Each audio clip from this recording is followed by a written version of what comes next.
only creature who studies and practices the science and arts of war. The realities of war began when prehistoric man first launched aggressive attacks against others of his own kind. Man has fought his wars of aggression, conquest, and defense from the misty reaches of time, from the feuds between small tribal groups of the Dawn people, down through the ages to the clash of mighty armies.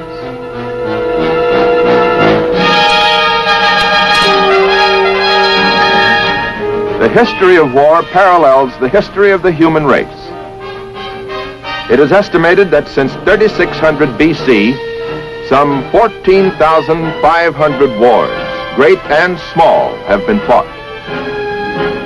Throughout more than 5,000 years, man has known fewer than 300 years of peace. Instead, a succession of wars of conquest for new lands and treasure. Wars to build empires and exploit vassal peoples, to capture trade and commerce.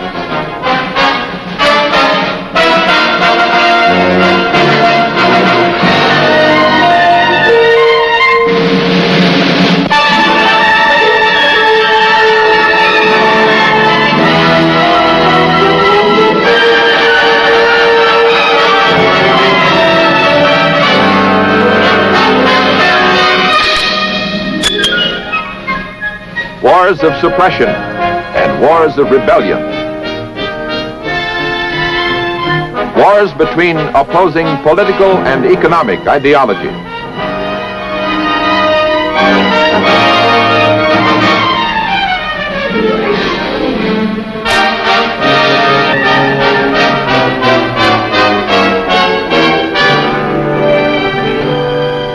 Through all this immeasurable history of strife, struggle, and carnage, there shines forth a great light. Man's innate love and longing for peace and freedom.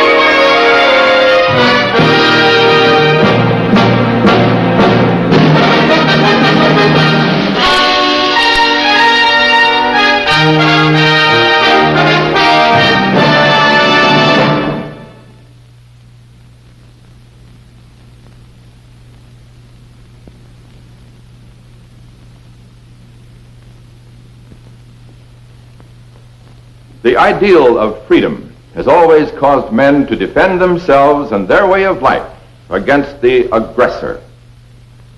If they were weak, they went down before the power of the aggressor in the battle for survival. We find this grim reality throughout history. We are facing it again in our time. One of the greatest deterring forces which gives the aggressor pause is the combined military strength of the United States. The modern United States Army is a potent part of that military establishment. Strong, ready, alert. It has not always been so. The history of the Army's buildup during the past 50 years, from weakness to a strong, modern fighting force, is an epic story. The story of a mighty armed force, organized and maintained, not for conquest, but for the defense, not only of this nation, but of the entire free world, and dedicated to win the ultimate victory. Nothing like it has occurred in all the history of man.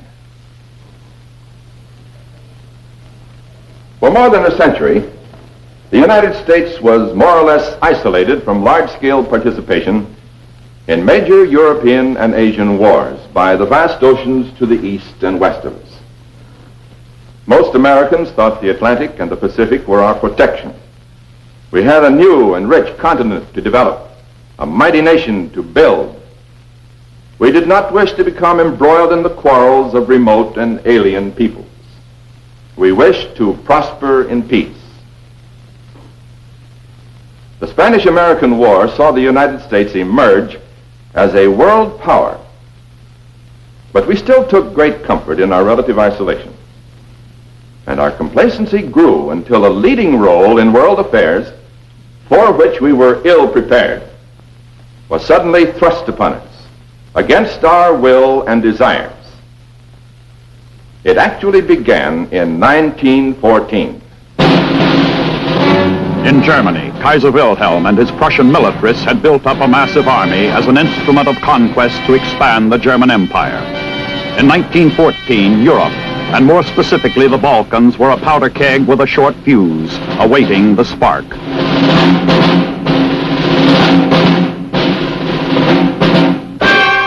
The fuse was ignited on June 28th of that fateful year.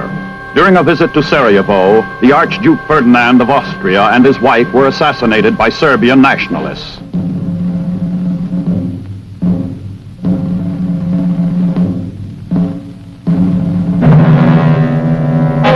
Later, Austria declared war on Serbia. Serbia appealed to her ally, Russia. Russia ordered full mobilization. Germany did likewise. On the 1st of August, German troops moved on France, sending a 12-hour ultimatum to Belgium. England, having guaranteed Belgium's independence, honored her commitment. World War I was on.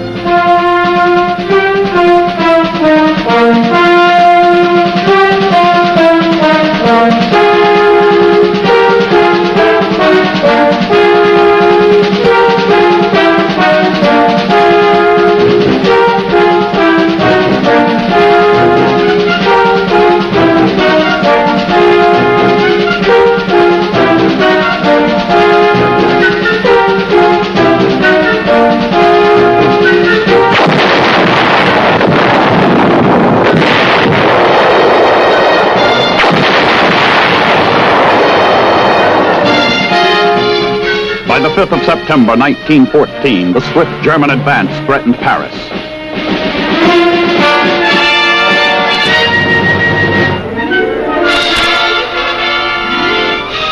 Thousands of French reinforcements were rushed to the front. Even the taxicabs of Paris were used in a desperate effort to stem the tide.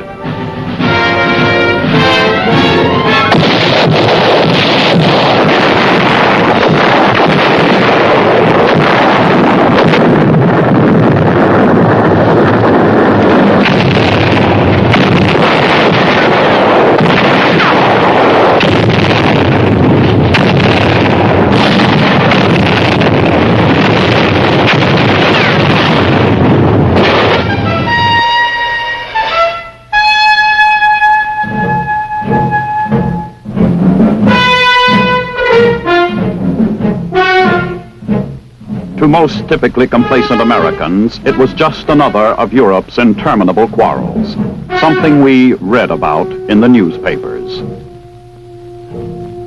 Our official position, strict neutrality, a policy proclaimed by President Woodrow Wilson. The entire United States Army consisted of less than 100,000 officers and enlisted men. No single unit was larger than a regiment.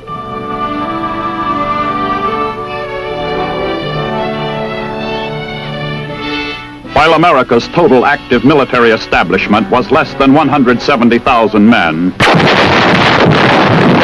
millions were mobilized and fighting in Europe.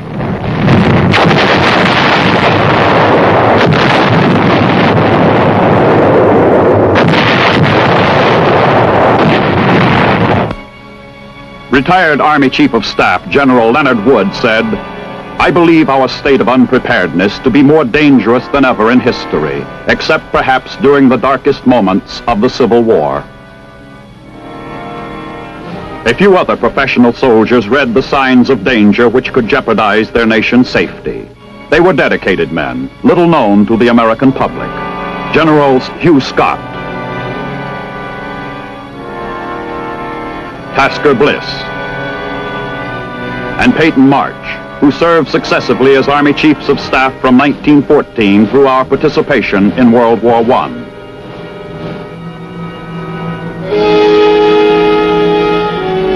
So strong was the nation's sense of neutrality that President Wilson thought such planning violated the spirit of our neutrality.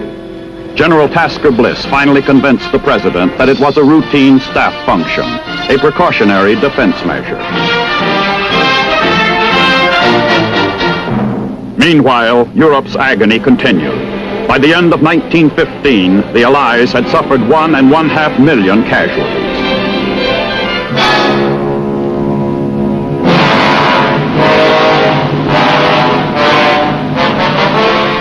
During the first 3 years of the war, great and historic battles were fought. The First Battle of the Marne,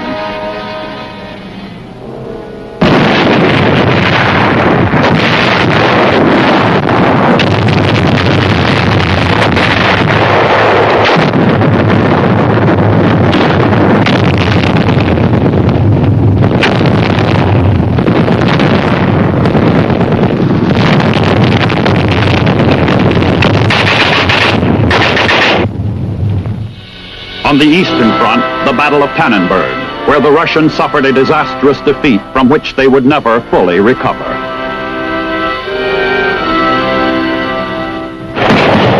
Soon, the Western Front was confined largely to trench warfare.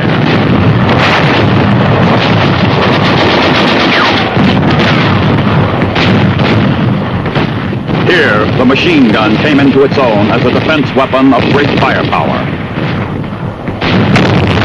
The fighting at Verdun raged on from July through November. There was the Somme, bloody and indecisive battles. On land, a massive stalemate. At sea, German submarines took a heavy toll of Allied shipping to choke off food and other vital supplies bound for England and France. Unrestricted submarine warfare slowly pushed the United States toward war.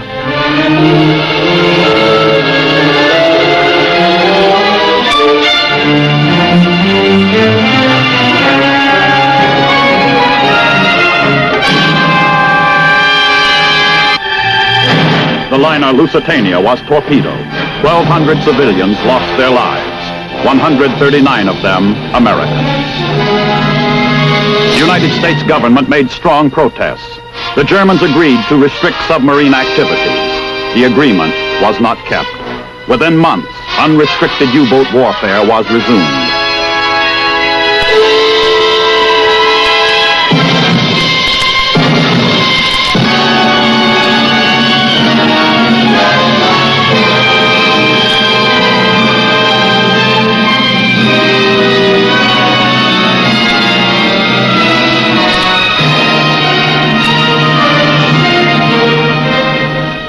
President Wilson ordered diplomatic relations severed. Anti-German sentiment flamed high when it was discovered that Germany's foreign minister, Zimmermann, had made a secret proposal to Mexico, that Mexico declare war on the United States and help persuade Japan to do likewise.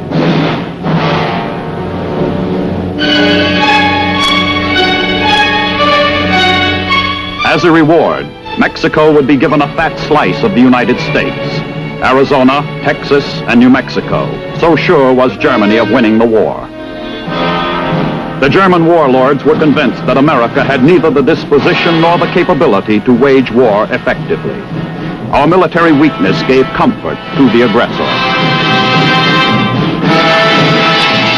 But on April 6, 1917, President Wilson asked the Congress for a declaration of war. His message reflected the feeling of the nation when he said, "We have no selfish ends to serve. We desire no conquest, no dominion. We enter this war only where we are clearly forced into it, because there are no other means of defending our rights." We had an army of only 200,000 men. 65,000 were National Guardsmen commanded by General John J. Pershing, pursuing Pancho Villa, who had been raiding our towns along the Mexican border.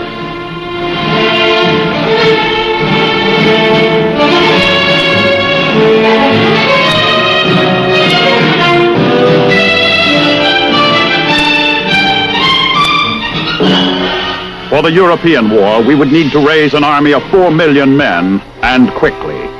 For the second time in the nation's history, manpower was drafted.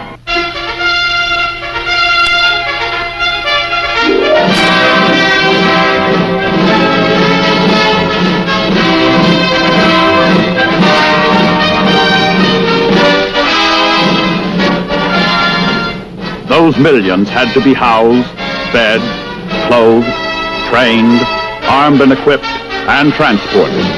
A seemingly insurmountable task faced fewer than 9,000 regular Army officers and an equally small hard corps of non-commissioned officers.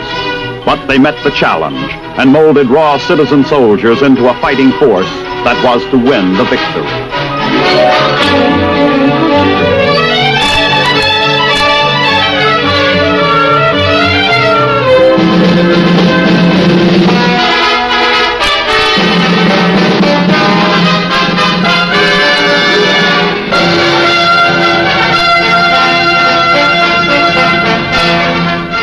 Such a massive military operation required all-out support by American industry.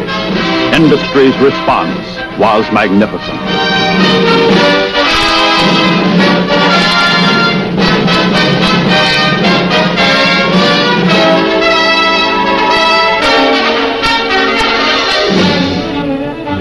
We transported overseas more than 2 million United States troops.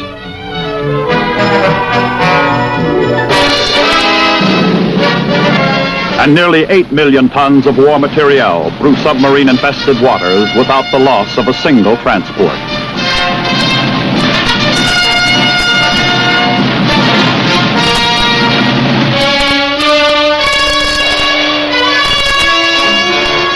The United States Navy was on the job.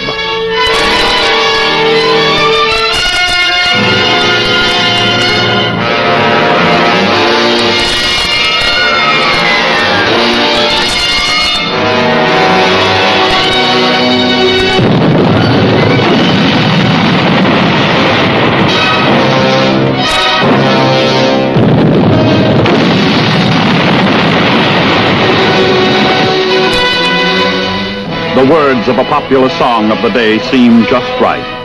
We're coming over, and we won't come back till it's over there. It was a brave song to ease the grim realities, but it promised the victory.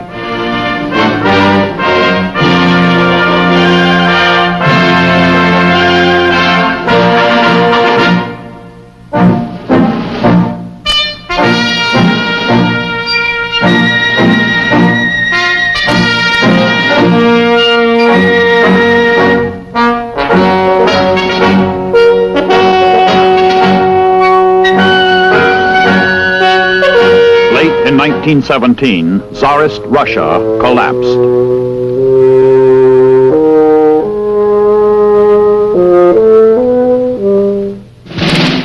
This enabled Germany to transfer a large part of her fighting forces from the eastern to the western front for large-scale offensive drives that carried them to within 37 miles of Paris. To stop the massive German offensive, General Pershing sent the United States 3rd Division to Château-Thierry. The 2nd Division was rushed up to the line on the west to hold the road that led from Château-Thierry to Paris.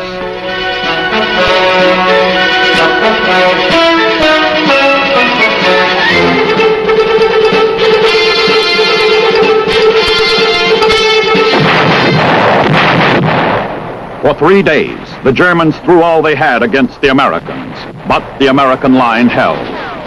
Despite what the German soldier had been told, he soon discovered that the American soldier was a tough fighting man to be reckoned with.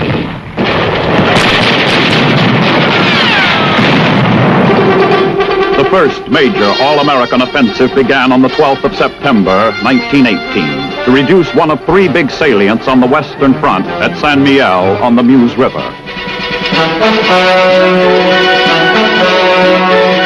The American First Army was assigned the task of removing the bulge in the Allied line. More than 500,000 American soldiers were massed for the attack.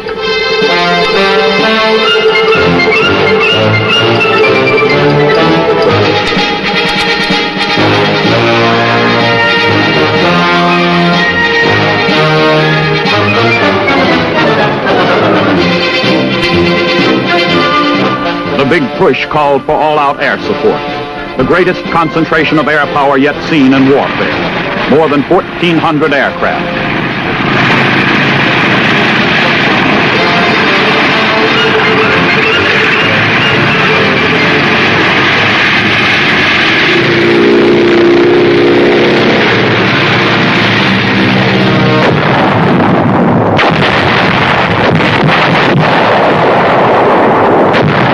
3,000 pieces of artillery blasted the enemy.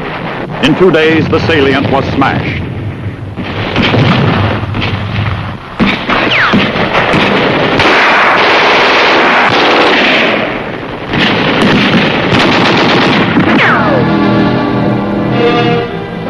"15,000 prisoners taken. More than 250 pieces of artillery captured."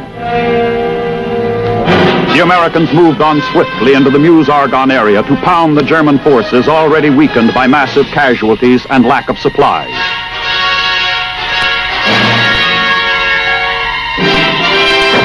Now 4,000 guns blasted the enemy day and night.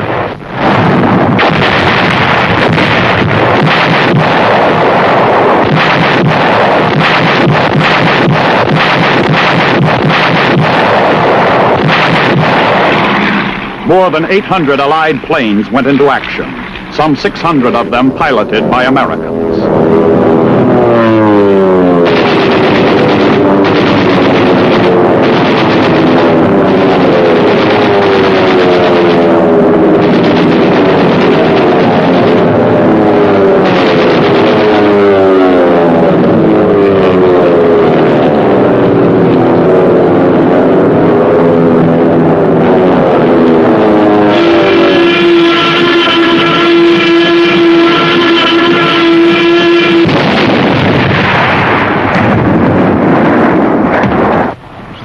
During the Allies' power drive, those first primitive tanks proved mobile armor would play an essential part in any future warfare.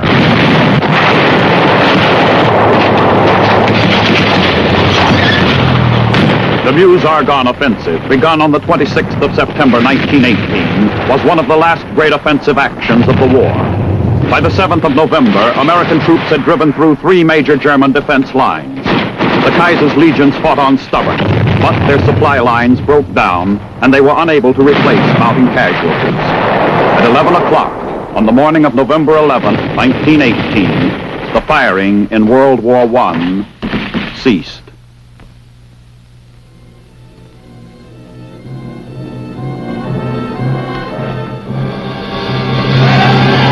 The war to end all wars was over.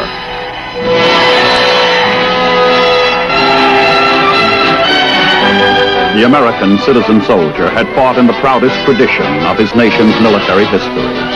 The leadership of General John J. Pershing established an inspiring high standard for future commanders to follow. World War I was an invaluable training ground for a small group of young American Army officers who, a quarter of a century later, were to become famous military leaders in the greatest of all wars. They gained experience which would serve them and their nation well in years to come.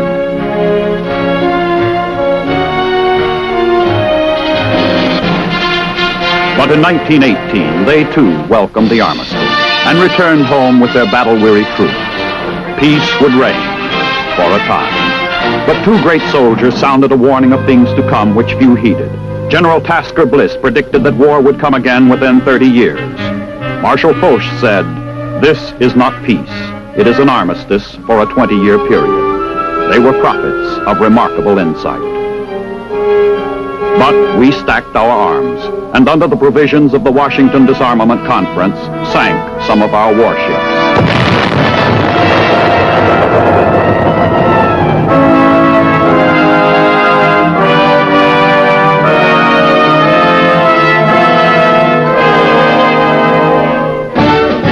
The American people relaxed, pursuing the arts and pleasures of peace.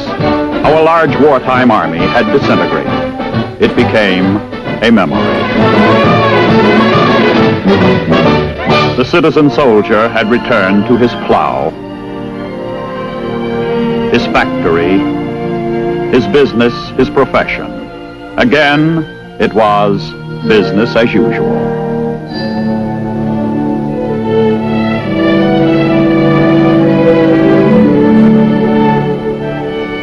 Our troops engaged in peacetime garrison duties and an occasional training exercise. The United States Military Academy at West Point, from whose gray walls and plain have come a host of men who have made monumental contributions not only in war, but in the pursuits of peace, was just another educational institution in the public mind, whose football team evoked the principal interest.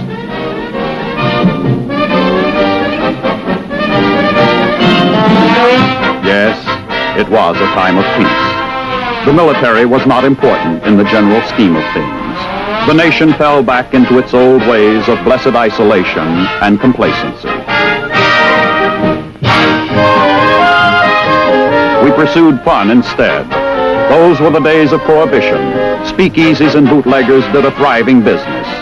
There were those who sought relief from the backwash of the recent Great War. There was the marathon dance craze. It was a strange sort of endurance contest, a phenomenon of the times. While in faraway Germany, there was a shabby little man who had been a corporal in the German army. In his brooding, twisted mind was a hate and a growing satanic obsession. He dreamed of many strange things, but there was one thing he never dreamed of. That one day he would be the underlying cause of activating the mightiest United States Army in history. You have just seen the introduction to a special documentary series of Big Pictures, presenting highlights of the history of the United States Army from World War I to the Cold War years of the 1960s, portraying the far-reaching events during 50 years which carried a nation from isolationist complacency to immense global responsibilities and commitments in a struggle to defend its own good way of life and that of the rest of the free world as well. Only a strong, modern United States Army with the capability and the will to fight and win the final victory can fulfill its role in meeting those great responsibilities and commitments in the preservation of those freedoms to which we, as our forefathers before us, have pledged our lives and our fortunes.